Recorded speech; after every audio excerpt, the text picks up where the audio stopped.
Assalamualaikum warahmatullahi wabarakatuh. Pemirsa gapai kemuliaan yang dirahmati Allah. Di zaman yang serba digital ini, internet telah menjadi bagian tak terpisahkan dari kehidupan, termasuk bagi anak-anak kita. Nah, mendidik anak dengan bijak di era ini memerlukan pendekatan yang seimbang antara memberikan kebebasan dan menjaga batasan.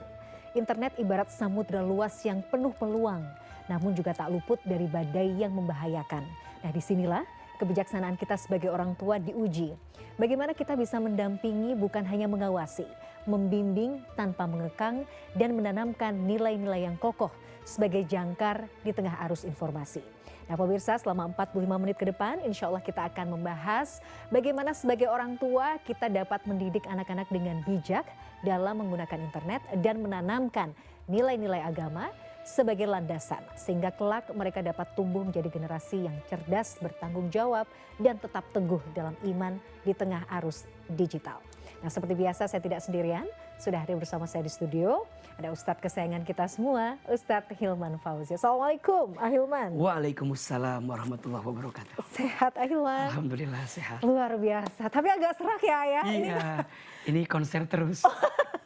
Luar biasa, ini jamaahnya ada di mana-mana, Masya Allah. Mudah-mudahan Ahilman selalu sehat, Amin. Selalu memberikan manfaat luar biasa. Dan kita senang sekali loh, di tengah kesibukan Ahilman selalu menyempatkan waktu ke gapai kemuliaan. Amin, Alhamdulillah. Nah bagi Anda pemirsa yang juga memiliki pertanyaan, Anda bisa mengirimkan pertanyaan Anda berupa video melalui nomor WhatsApp yang tertera di layar kaca. Ahilman, bahasan kita adalah mendidik anak di era digital lah ya, di era internet. Kita juga sebenarnya, Ahilman saya harus belajar sih. Ahilman putrinya sudah 4 gitu ya, pasti lebih punya pengalaman banyak. Dan rasa-rasanya kita juga menjadi orang tua digital ya, era-era digital ya saat ini. Kira-kira ada batasan-batasan khusus nggak? Kita sebagai orang tua muslim harus mendidik anak-anak kita, itu tadi ya, tanpa harus mengekang, supaya tetap adaptif terhadap perkembangan zaman, tapi di sisi lain juga tetap memegang teguh nilai-nilai Islam. Tafadhol. Iya, bismillahirrahmanirrahim. Alhamdulillahirabbil alamin. Allahumma sholli ala sayyidina Muhammadin sallallahu alaihi wasallam wa ala alihi wa sahbihi ajmain, amma ba'du. Pemirsa CNN Indonesia yang dirahmati Allah, mudah-mudahan kita semua dalam keadaan sehat walafiat. Dan kita juga doakan semoga yang sedang sakit, yang sedang sulit, semoga Allah berikan kesembuhan dan Allah berikan kemudahan. Amin ya Rabbal alamin. Bicara tentang peran orang tua dalam mendidik anak, tentu ini adalah topik yang sangat relate dan relevan dengan keseharian kita. Di awal saya akan membuka dengan sabda Nabi Muhammad SAW. Kata baginda Nabi, kullu mauludin yuladu 'alal fitrah. Setiap anak yang lahir itu semuanya dalam keadaan fitrah. Setiap anak yang lahir itu seluruhnya dalam keadaan baik, dalam keadaan suci. Fa'abawaihi yuhawwidanihi au yunassiranihi au yumajjisanihi. Maka peran orang tuanya lah, peran lingkungannya lah yang membuat anak itu Yahudi, Nasrani, Majusi dan seterusnya. Dalam hal ini berarti kita harus paham bahwa peran orang tua itu dalam mendidik anak sangat penting. Peran orang tua itu dalam membersamai tumbuhnya anak itu sangat penting. Nah maka stepnya apa yang harus kita lakukan? Mungkin yang pertama saya ingin mengajak pemirsa untuk mentadaburi Quran surat At-Tahrim ayat 6. Di mana ayat ini adalah ayat yang berisikan perintah dari Allah kepada orang yang beriman untuk menjaga dirinya dan menjaga keluarganya. Wahai orang-orang yang beriman, kata Allah, bertakwalah kalian kepada Allah, qu anfusakum wa ahlikum nara. Jagalah diri kamu sekalian dan keluarga kamu sekalian dari siksa api neraka. Kata kuncinya, sebagai orang tua, di awal solehkan diri sebelum solehkan anak. Didik diri sebelum didik anak. Mohon maaf, Ahilman, Bamila, Dan juga mungkin pemirsa, kadang kita sering lupa Mbak Mila ya. Suka lupa kita pengen punya anak yang soleh. Tapi kita lupa jadi orang tua yang soleh. Kita sibuk menyekolahkan anak kita di A, di B, di C dengan segala bentuk kurikulum pendidikannya. Tapi kita lupa mendidik kita sebagai orang tua untuk mendapatkan pendidikan jadi orang tua. Jadi ayah, jadi ibu, itu ada sekolahnya loh. Iya. Jadi suami, jadi istri, itu ada sekolahnya loh. Maksudnya ada pembelajarannya, ada ilmunya.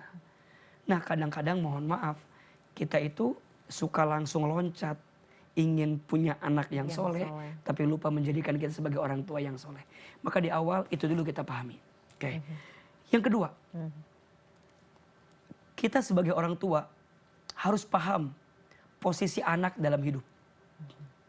Jadi ketika anak itu lahir, Mbak Mila, kemudian anak itu tumbuh besar di keluarga, ternyata Al-Quran menyebutkan anak itu punya 4 potensi. Punya 4 potensi posisi bagi keluarga, bagi orang tua. 1, anak bisa menjadi perhiasan. Al-malu wal banuna zinatul hayati dunia. Sesungguhnya harta dan anak-anak jadi perhiasan. Yang kedua, anak bisa jadi qurrata a'yun, penyejuk hati, penyejuk mata.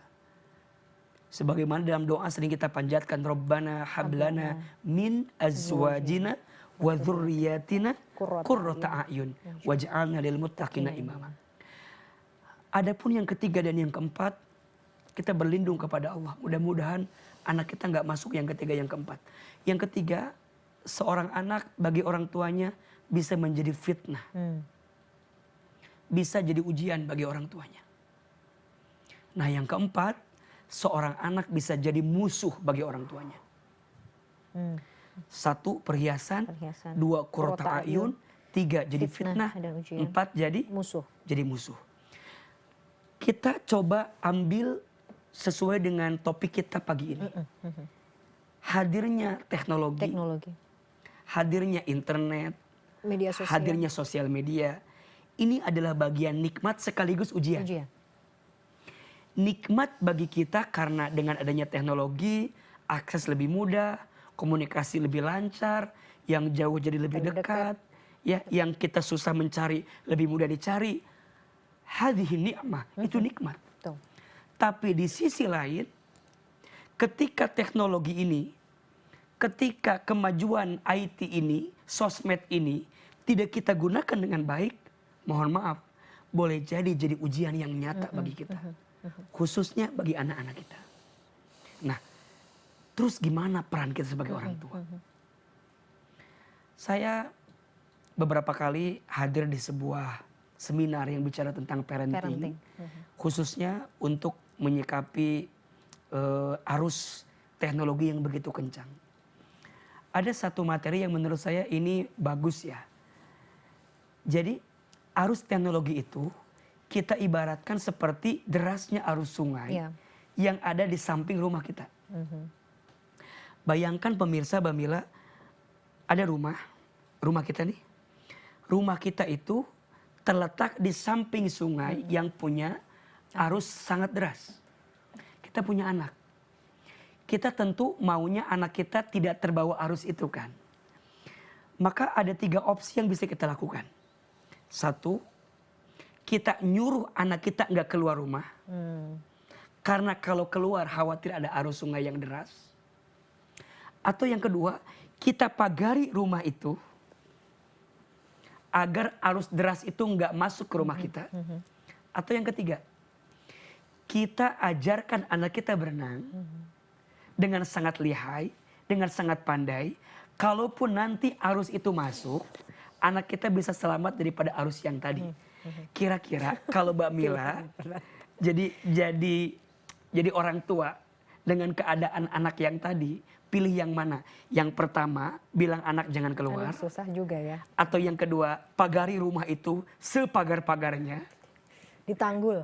Atau yang ketiga, ajarkan anak kita berenang agar dia bisa melewati sederas apa air itu. Ya sebenarnya poin ketiga kan. karena berenang adalah basic life skill yang harus dilakukan gitu. Selain itu ya kadang-kadang ya kepikiran aduh gimana ya? Iya, iya. Bisa jadi yang kedua gitu. Maksudnya sebagai bentuk preventif ya. Iya. Tapi kayaknya yang ketiga ya yang ketiga sih bisa Iya, dilakukan. Ahilman dan mungkin juga pemirsa, pilihan kita mungkin sama. Kita memilih pengen yang pertama. Nak, kamu jangan megang IT sama sekali. Aduh. Kadang mohon maaf belajarnya Sekarang pakai gadget. gadget. Kita bilang, nak kamu nggak boleh lihat laptop, nggak boleh buka HP. Ya mohon maaf, anak-anak remaja kita sekarang ada belajar daring lah, ada belajar jarak jauh, kadang juga ngerjain tugasnya Iya. lewat Pakai gadget lewat misalnya. teknologi gitu. Kayaknya nggak mungkin untuk bilang bahwa jangan nyentuh sama sekali. Atau yang kedua, kita pagari, kita udah bikin passwordnya, kita udah bikin aturannya. Kadang mohon maaf, anak kita lebih pintar daripada kita. Lebih tahu, Ada celahnya, Mas. lebih tahu cheatnya yang mana yang lebih cepat, Malah lebih jago. lebih tahu kuota internet mana yang lebih dahsyat. Jadi menurut saya yang paling efektif Iya, mungkin yang diajarin, ketiga iya. aja. Kita ajarkan dia berenang, ajarkan dia untuk bermain di arus itu, tapi kita kasih Tahu rambu-rambunya. batasannya Tahu mana, batasannya. do don'ts-nya apa gitu ya. Nah, seperti apa cara melakukan ini mungkin nanti kita bahas. Betul, di segmen 2. Segmen Pemirsa, selanjutnya. kita sudah dulu, jangan kemana-mana, Gapai Kemuliaan masih akan kembali saat lagi, tetaplah bersama kami.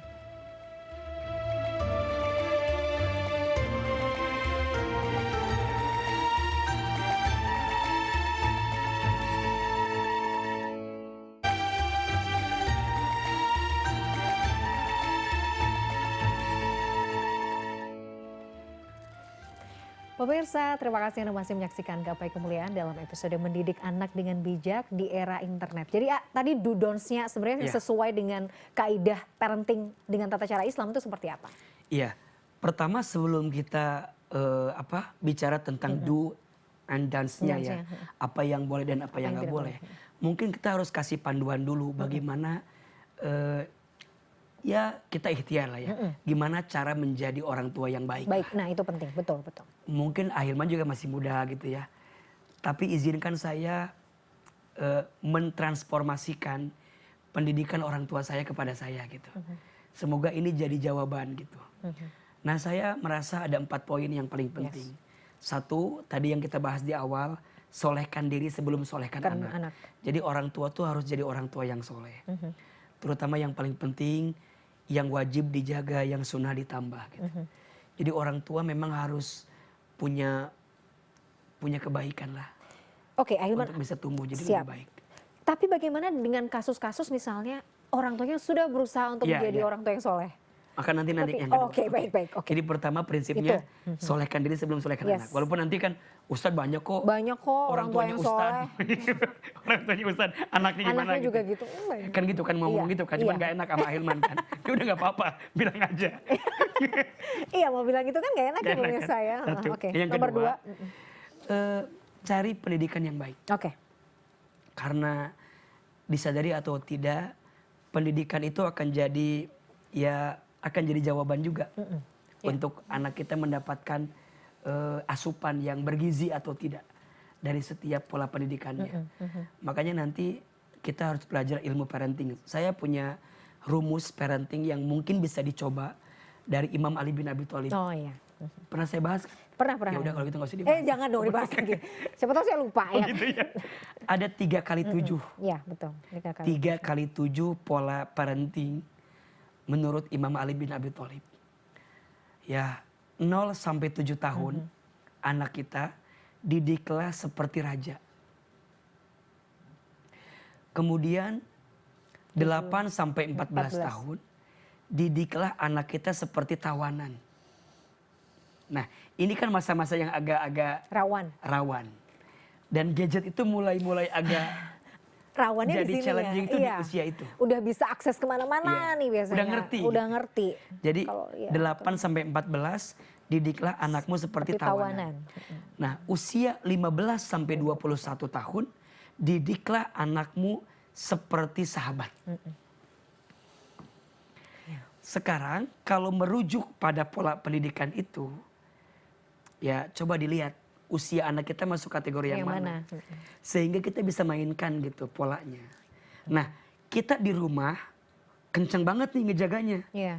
Tapi ketika di sekolah pun harus saling berkolaborasi gitu untuk bisa menjaganya. Nah, kita harus tahu temennya dia, Gurunya dia, circle-nya dia. Dia tuh punya bestie siapa dan seterusnya. Harus hadir di situ. Makanya cari sekolah itu penting. Cari sekolah yang bukan hanya sekolahnya gedungnya bagus. Tapi juga yang sefrekuensi, sevisi, semisi dengan orang tua juga kan, A? Jadi cari sekolah yang visinya, silabusnya memang sama dengan kita punya harapan terhadap anak kita. Dan ingat, untuk punya sekolah yang bagus tidak harus mahal. Ya. Yang penting bagaimana kita bisa memainkan peran terhadap anak kita. Nah, baru yang ketiga juga penting ini Mbak Mila, ternyata jangan pernah membawa harta haram ke rumah. Ini penting sekali. Karena kata Nabi, harta haram yang orang tua bawa ke rumah tidak akan menjadikan daging bagi anaknya. Tidak akan pernah tumbuh daging dari harta yang haram. Malah yang terjadi, harta haram itu akan menjadi apa? Bahan bakar siksa api neraka untuk keluarga. Hilangnya keberkahan, hilangnya ketenangan, hilangnya kesejukan, keteduhan di rumah tangga, di keluarga. Jangan-jangan sebabnya karena ada harta haram yang kita bawa ke rumah. Makanya pesan untuk para ayah semua, jangan pernah membawa harta haram ke rumah kita. Karena mohon maaf ini akan dimakan oleh anak kita. Akan dimakan oleh istri kita. Apakah kita tega? Kita memberikan bahan bakar kepada keluarga kita. Jadi coba dievaluasi, kalau sekarang kita diuji dengan anak kita, mungkinkah ada harta haram yang kita makan? Nah, yang keempat, tentu peran orang tua adalah doa. Doa. Saya kira 4 poin ini adalah 4 poin yang ibu saya, ayah saya ajarkan kepada saya gitu. 1, solehkan diri sebelum solehkan anak. 2, cari pendidikan yang baik. Alhamdulillah Mbak Mila, kalau bicara ya ini kalau flashback sedikit ya, Ahilman ini kan bukan orang kaya sebenarnya. Dulu masa kecilnya ayah saya tukang angkut-angkut di pasar. Ibu saya tukang jualan di pasar tradisional. Tapi ketika saya lulus SD, ibu saya bilang gini, nanti Hilman masuk pesantren ya. Saya tahu mah tidak murah bayarannya. Tentu sangat mahal lah waktu itu bagi kami. Tapi ibu saya bilang, nggak apa-apa, nanti mama yang cari uangnya. Yang penting Hilman sekolah. Mama nggak bisa ngasih Hilman harta. Tapi mama hanya bisa ngasih Hilman ilmu. Kalau Hilman dikasih harta, nanti Hilman yang bakal capek ngejagain harta. Tapi kalau Hilman dikasih ilmu, maka nanti ilmu yang bakal jagain Hilman. Gitu. Ini kalimatnya masih terngiang sampai hari ini gitu. Maka alhamdulillah saya bersyukur punya orang tua yang bijak gitu. Nah sampai ketika saya dewasa, saya tanya sama ibu saya, Mama kenapa dulu mama berkorban buat sekolah dalam tanda kutip mahal gitu. Kata ibu saya, kalau buat sekolah nak bukan biaya namanya. Namanya investasi katanya. Apa bedanya? Kalau biaya dikeluarkan habis. Tapi kalau investasi dikeluarkan balik lagi. Bahkan mungkin dengan jumlah yang lebih besar. Nah sekarang mungkin ya AA bisa ada di sini dan dengan segala banyak kebaikan. Walaupun kadang masih ada sedih di hati karena ibu saya belum sempat menyaksikan Ahilman pada posisi hari ini gitu. Ibu saya tapi insya Allah pahalanya mah transferannya terus jalan terus. Jadi ibu saya tuh senang nonton ceramah di TV waktu itu. Jadi subuh-subuh tuh suka nonton. Jadi abis subuh nonton ceramah di TV gitu, suka nonton. Terus saya kalau libur dari pesantren pulang ke rumah nyuapin ibu saya. Ibu saya suka bilang gini, nanti Hilman teh akan ceramah di TV ya kayak ustadz-ustadz itu katanya. Doa berarti. Saya bilang gak mungkin mah, kita orang kampung, orang desa. Kan saya dari Garut ya. Dari Garut ke Jakarta kan jauh waktu itu. Kayaknya gak mungkin. Kata ibu saya, shh, jangan begitu katanya. Aminkan saja. Nanti Hilman ceramah di TV. Seperti itu. The power of doa ibu. Sekarang di TV seperti itu. Setiap hari di mana-mana. Masya Allah itu doa ibu Allah. Ya ayah. Tapi ibu saya belum sempat nonton saya di televisi. Tapi inilah pendidikan dari ibu saya. Yes. Maka pemirsa, kita jangan pernah menghina gini ya. Ini ada bab yang mungkin lebih dalam lagi. Jangan pernah mengukur suksesnya anakmu dengan urusan materi. Yes. Satu. Nah yang kedua, jangan pernah menjudge anakmu yang paling mengujimu saat ini sebagai anak yang gagal. Boleh jadi anak yang paling mengujimu saat ini nanti jadi anak yang paling sayang sama kamu. Kan punten ya, ini mohon maaf, kan biasanya kalau di usia remaja ya, ada kenakalan remaja namanya. Ya. Kesel minta ampun, dikasih A, nggak tahu, ngerti, nggak nyadar diri. Ngeyel mulu misalnya. Ngeyel. Kan ada masa-masa anak denial ya. Pokoknya malah kata temen atau kata orang lain lah yang Itu lebih didengerin diikutin. Gitu. Iya. Orang tua kadang-kadang, kamu tuh anak siapa gitu ya. Masukin lagi nih gitu misalnya gitu. Kan Saking suka kesel bandelnya gitu. kadang. Saya baru sadar loh. Ternyata jadi almarhum ayah saya, almarhumah ibu saya tuh, sepengalaman saya tidak pernah terdengar kata-kata yang tidak baik dari lisannya. Oh jadi itu. Walaupun Ahilman tuh aduh dulu nakalnya Masa sih ya? kan kelihatan ya, nggak bisa diem gitu. Saya mah Babila luar biasa, nggak bisa diemnya. Oke. Kalau kata orang Sunda mah cengos. Oh cengos, nggak bisa. Cengos tuh nggak bisa diem, nakal lah gitu. Tapi ibu saya tuh nggak pernah bilang, nakal, nggak pernah kayaknya. Masya Allah, itulah Tapi kalimatnya ya. tuh, dasar calon ustad katanya. Oh. Jadi ustad. Kayak itu ucapannya ibunya Ya, Imam Sudais itu. ya kan? Saking, Jadi ibu saya tuh kalau jadi ngaji kalau nakal gitu ya, mendingan anaknya didoain yang baik-baik kata dibawa ibu. nih ke pengajian. Terus kan di pengajian lari-lari kan. Orang pada komplain ke ibu saya. Ibu ini si Hilman tuh udah tahu Iya. bangor, udah tahu nakal dibawa ke Diajakin. pengajian. Nah ibu saya marahin, sini duduk. Tidur, saya tidur kan? Tidur. Mana betah. Dan lucunya ibu saya kalau ngaji paling depan duduknya. Udah tahu punya anaknya begitu. Duduknya paling depan lagi. Terus saya tanya, "Mah, kenapa suka paling depan?" "Iya, biar Hilman dengar suara ustadznya. Nanti dibalik, mama istirahat, Hilman ceramah." Nah sekarang boleh jadi Hilman ceramah, ibu saya istirahat di alam kubur. Masya Allah. Jadi benar saya mau bilang bahwa doa itu luar biasa. Apalagi buat ibu-ibu ya, maksudnya Iya. the power of doa ibu Betul. ini bisa menembus langit gitu. Dan saya juga mau bilang orang tua yang punya anak aktif, bahkan mungkin hyperaktif, bersyukur. Biasanya calon cerdas biasanya. Amin. Jadi jangan, kamu teh kan ada yang sekarang ya berantem urusan gadget, Iya, urusan kamu tuh main mulu, mau jadi apa? Kan suka ada gitu ya. Sekarang jadi ada atlet e-sport. Mau jadi atlet e-sport gitu sekarang. Ternyata gitu ya. Jadi jangan membatasi anak dengan hal yang kita lihat, Iya. apalagi pada urusan gadget. Makanya tolong bedakan.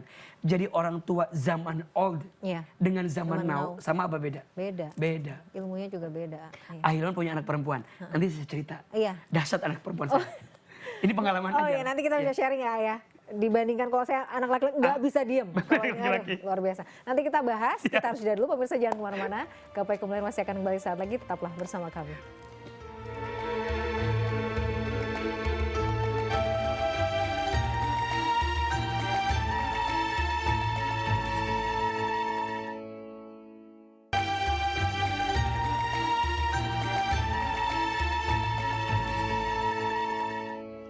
Pemirsa terima kasih Anda masih menyaksikan Gapai Kemuliaan. Ahilman kita lanjutkan pembahasan kita soal bagaimana mendidik anak di era zaman now ini. Ya. Teknologi, gadget dan lain sebagainya, kita juga jadi sebenarnya udah jadi orang tua begitu sih gitu. Anak saya sekarang udah bisa protes kalau misalnya saya main, bunda sama ayah juga main, kok aku enggak? Gimana? Kita harus Iya, itu jadi tantangan bagi kita saat jadi orang tua zaman now. Ternyata anak kita luar biasa di zaman sekarang itu, Mamil. Saya juga bolehlah sedikit bercerita ya. Kan saya punya anak perempuan semua. 4 perempuan semua pemirsa paling ganteng. Baru lahir kemarin yang keempat. Iya, Dan Masya itu Allah. perempuan semua. Mungkin saya cerita yang 3 aja lah ya. Karena kan yang keempat belum Baru, kelihatan kan. Yang 3 ini luar biasa. Kalau yang pertama itu wajahnya mirip ibunya. Tapi sepertinya sikapnya mirip bapaknya. Oh iya. Kalau yang 50-50, yang kedua ini wajahnya mirip ayahnya tapi sikapnya ke kayak ibunya. ibunya, oke. Nah ada yang ketiga nih, ini agak lumayan nih. Yang ketiga ini wajah dan sifatnya mirip bapaknya. Tapi nggak tahu yang keempat. Ya mirip ini Mirip ya. ibunya mirip kali. sih, ya. Tapi ini saya mau cerita yang pertama. Ini yang pertama ini kritisnya luar biasa. Karena juga paling tua ya, Paling besar. paling besar. Pernah ada satu fase saya kan kalau udah agak besar tuh kita pengen lah, apalagi anak perempuan pakai hijab ya. Nah itu Jilbab. penting tuh.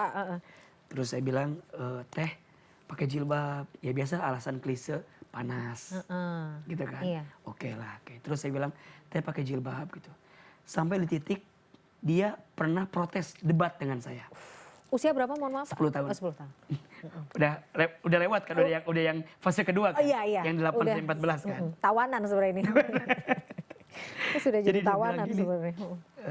kenapa sih ya kita harus pakai hijab? Wah, iya benar. Ya tentu saya jawaban yang sangat formal lah ya.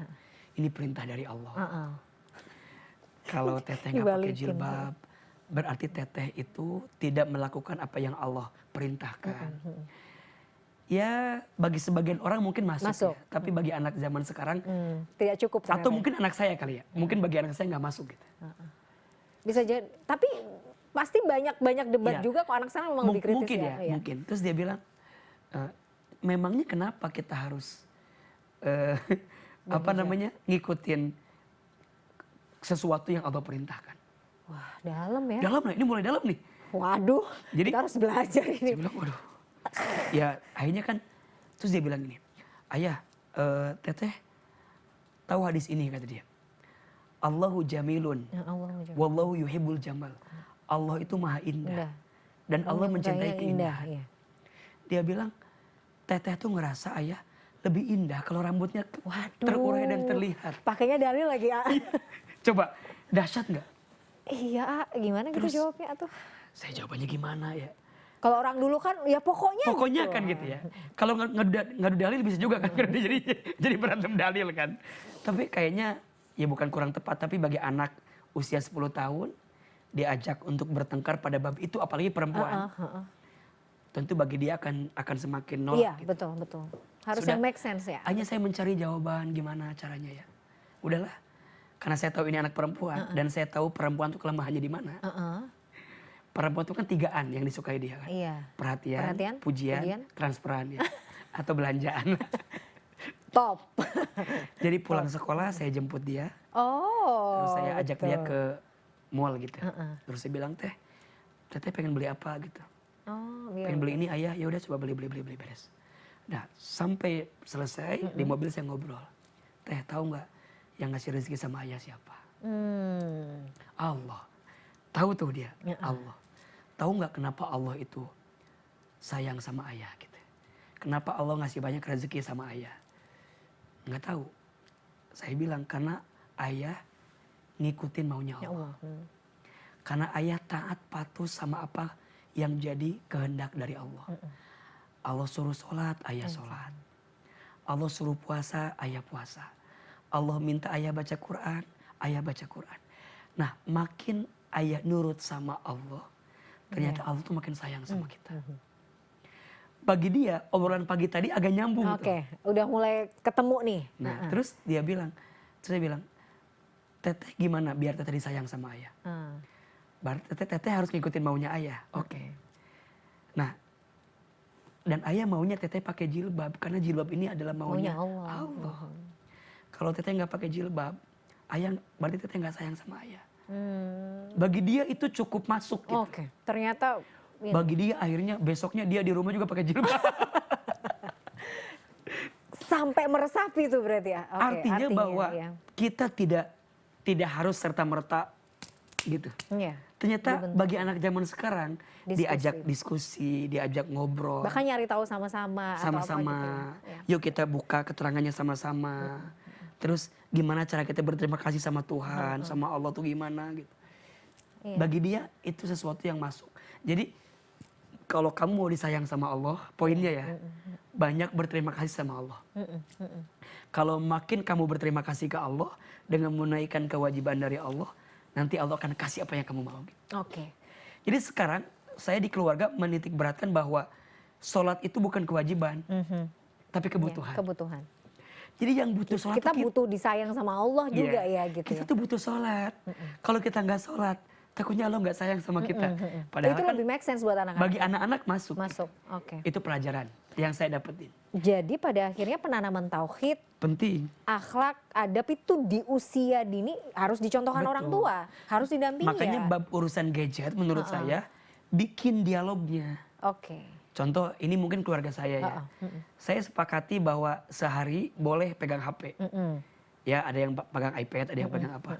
Tapi sehari boleh jamnya di 1 jam. 1 jam. Satu enggak. Nonton TV boleh jamnya segini, jam segini. Jadi kita juga kudu keras. Nah, saya kalau mau buka handphone, kan banyak kerjaan. Cobalah di samping dia mah Waduh, cari diprotes. cari cara yang lain gitu. Oke, oke. Jadi kan kita biasa kalau mau tidur kan suka Iya. pegang. Kebetulan anak kita masih kecil-kecil suka ngelihat. Ayo juga masih pegang handphone. Terus gimana ya, cari aja momennya. Karena ya anak itu peniru yang paling hebat. Peniru yang paling ulung. Dia betul, akan betul. melihat apa yang kita lakukan. Oke. Jadi pada dasarnya adalah anak itu melihat. Jadi teladan itu penting. Iya. Ya. Bisa jadi itu tadi dibalikin juga kan sama Iya. anak ya.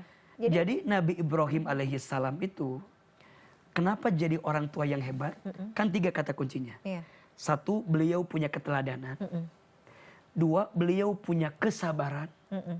Nah ini yang paling ketiga nih. Beliau punya kelapangan untuk komunikasi Nah, betul. dengan anak, keikhlasan.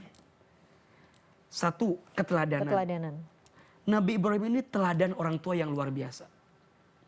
2, Nabi Ibrahim itu sabar. Jadi kalau ada yang ditanya, ujian Nabi yang paling banyak setelah ujian Nabi Muhammad Sallallahu Alaihi Wasallam, ujian Nabi Ibrahim Alaihissalam. Nabi Ibrahim ujiannya di ujung ke ujung loh. Iya. Dari orang tua, Iya. dari pasangan, dari iya, anak, dari kaumnya. Iya. Jadi luar biasa. Nah, yang ketiga ini yang paling hebat. Nabi Ibrahim tuh punya keikhlasan, menyerahkan dirinya kepada Allah dan punya kelapangan, mau komunikasi sama anak. Nah itu. Mbak Mila pemirsa tahu kisah Nabi Ibrahim ketika bermimpi untuk menyembelih anaknya kan. Iya, dia sampaikan itu. Dia dapat mimpi untuk menyembelih anak. Tapi hebatnya Nabi Ibrahim tidak langsung melakukannya. Walaupun Nabi Ibrahim tahu ini perintah Allah. Pasti baik dong. Gak mungkin perintah Allah gak baik. Tapi Nabi Ibrahim punya hati yang lapang untuk komunikasi sama anak. Nabi Ibrahim bilang sama Nabi Ismail anaknya, ya bunayya, inni ara fil manami anni adbahuka fangzur mada taro. Anakku, Abi bermimpi dalam tidurnya Abi itu harus menyembelih kamu. Fangzur mada taro. Gimana pendapatmu? Iya. Meminta pendapat. Hebatnya Nabi Ismail juga soleh. Ini kunci ya. Orang tua yang soleh. Insya Allah punya anak yang soleh. Walaupun nanti ada pengecualian yang Mbak Mila tanyakan. Iya, yang belum terjawab. Itu belum saya jawab ya. Iya. Jadi Menyusul. Nabi Ibrahimnya udah soleh, Ismailin juga soleh. Apa kata Nabi Ismail? Ya abatif alma tu'mar satajiduni insyaallah minas sabirin. Wahai ayahku, lakukan saja apa yang Allah perintahkan kepadamu. Selama itu perintah Tuhanku, Tuhanmu, Tuhan kita, pasti ada yang baik di situ. Satajiduni insyaallah minas sabirin. Niscaya engkau mendapatkan aku jadi orang yang sabar. Jadi ini dialog dua hamba yang soleh. Karena punya kelapangan hati yang soleh gitu. Nah sekarang saya mau tanya, duhai orang tua, punya berapa banyak waktu selama ini kita komunikasi sama anak? Jangan-jangan waktu kita lebih banyak habis buat urusan dunia. Tapi kita gak pernah punya waktu untuk dialog sama anak. Terutama saya, ayah. Otokritik nih bagi para ayah. Di dalam Al-Quran, percakapan antara ibu dan anak, dengan ayah dengan anak, ternyata lebih banyak antara ayah dengan anak. Kenapa? Ayah dengan anak disebutkan 14 kali dalam Al-Quran. Ibu dengan anak disebutkan 4 kali dalam Al-Quran. Ini kan pertanyaan. Kenapa? Jawabannya, karena yang membentuk anak kita jadi seperti apa, akan dibawa kemana, pengen seperti apa, itu adalah ayah. Jadi peran ayah itu luar biasa. Walaupun mohon maaf ya, barangkali ada di antara pemirsa yang jadi seorang single parent. Saya nggak ada sosok ayah. Iya. Ibu saya membesarkan saya dalam keadaan single mom waktu itu. Jadi beliau berperan jadi 2 orang. Kadang beliau jadi ibu, kadang beliau jadi ayah. Ada tegasnya, ada manjanya gitu. Nah, ini penting gitu. Bagi pemirsa yang masih ada sosok ayah, ayo jadi ayah yang baik. Al-ummu madrasatul ula, ibu itu sekolah yang pertama, iya. Tapi roisul madrasah, tapi kepala sekolahnya siapa? Ayah. Al ummu madrasatul ula wal ab roisul madrasah. Dan ayah adalah kepala sekolah yang nyusun kurikulum, Ya, untuk yang nyusun karakter silabus, anaknya, ya. yang nyusun agenda pembelajaran. Itu semua dibikin di situ. Maka peran ayah sangat penting karena ternyata ayah bukan hanya seorang hanya bukan sekedar ATM berjalan gitu. Yang kalau butuh uang baru bilang sama ayah. Tapi ayah tuh tempat bercerita, tempat berkeluh kesah, tempat menyandarkan setiap urusan. Jadi Ahilman sebenarnya kualitas karakter seorang muslim yang bagus itu sangat juga bergantung pada bagaimana kepala keluarga atau ayah dalam hal ini mendidik. Jadi kalau misalnya nanti ada yang bermasalah dengan si anak, bisa jadi ini karena memang sosok bisa jadi fatherless ya. Gitu. Maka dalam Quran surat An-Nisa ayat 34, ar-rijalu qawwamuna 'alan nisa. Laki-laki itu pemimpin bagi perempuan. Maka sekarang kalau ada persoalan rumah tangganya, ini bukan berarti Ahilman mendiskreditkan laki-laki ya, tapi kalau ada persoalan di bab rumah tangga, yang pertama saya akan evaluasi adalah sosok ayah, sosok suami. Karena bagaimanapun pemimpin itu ada pada diri seorang suami. Tapi yang paling penting juga tolong catat ini. Qawwam itu, pemimpin itu dibentuk, bukan diciptakan. Artinya para istri, coba bentuk suamimu agar jadi pemimpin. Contoh begini. Ini sering terjadi. Contoh. Satu kali ada keluarga yang sedang ngobrol. Anaknya, ibunya, ayahnya. Anaknya bilang begini, "Mah, nanti aku sekolah di mana ya? SMP aku di SD tuh." Terus ayahnya ngomong gini, "Nak, kamu SMP-nya di sini aja." Tiba-tiba ibunya ngomong, "Udah bapak nggak tahu apa-apa. Dengerin aja mama." Mohon maaf ya, betul, itu artinya menjatuhkan harga diri ayah depan anak. Sering begitu? Sering nggak? Atau ada nggak yang begitu? Iya. Anaknya bilang gini, "Mah, nanti liburan ini kita jalan-jalan kemana?" Ayahnya bilang, "Oh, nanti kita jalan-jalan di sini." Diam, bapak nggak tahu apa-apa. Mama, di depan ayahnya, di depan anaknya, itu menjatuhkan harga dirinya. Nah, itu jangan. Maksud saya begini, istri itu membentuk suami itu jadi qawwam. Jadi kalau anaknya nanya begini, "Mah, nanti SMP aku di mana ya?" Ibu bilang gini, "Nanti kita tanya sama ayah ya. Ayah biasanya lebih tahu mana yang paling baik buat kita." Jadi ditempatkan ayah jadi pemimpin gitu loh. Ini juga salah juga kadang ya. Cara kita menyikapi, merespon. Jadi kadang seorang ayah itu jadi kayak gini, tantang petenteng. Kayak di pojokan. Ayam sayur diem gitu. Kayak gak punya kekuatan gitu loh. Marwahnya jadi juga ini ya. Makanya mohon maaf ya, para istri hati-hati. Yang paling diinginkan oleh seorang suami di rumah itu apa? Kemuliaan. Walaupun nanti di belakang juga ini ya. Di belakang tuh beda nanti urusannya. Tapi di depan anak ya. Ini yang paling lucu kan yang lucu nih. Istrinya kesel sama suami, ada anaknya, kata anak bilang gini, "Nanti kalau kamu cari laki ya jangan kayak bapak kamu." Di depan ayahnya. Iya lagi. Jatuh gitu, ya, harga diri. Nauzubillah min dzalik. Ujungnya apa yang terjadi? Nggak harmonis. Iya, dan mungkin anak melihatnya juga, oh begitu ya, jadi boleh diremehkan gitu loh. Boleh, iya. Jadi qawwam itu dibentuk. Jadi kalaupun ada sosok ayah, sosok suami yang belum ngebentuk, bentuk sama kita. Oke, Masya Allah. Dahsyat ini. Dahsyat. Dari tamparan internet keras ini. ke rumah tangga. Iya, tapi luar biasa. Itu juga mempengaruhi bagaimana anak juga harus bersikap kan, terutama kepada ayahnya. Menarik sekali. Ahilman, siap. Kita harus jeda dulu, nanti kita lanjutkan. Pemirsa jangan kemana-mana, Gapai Kemuliaan masih akan kembali saat lagi, tetaplah bersama kami.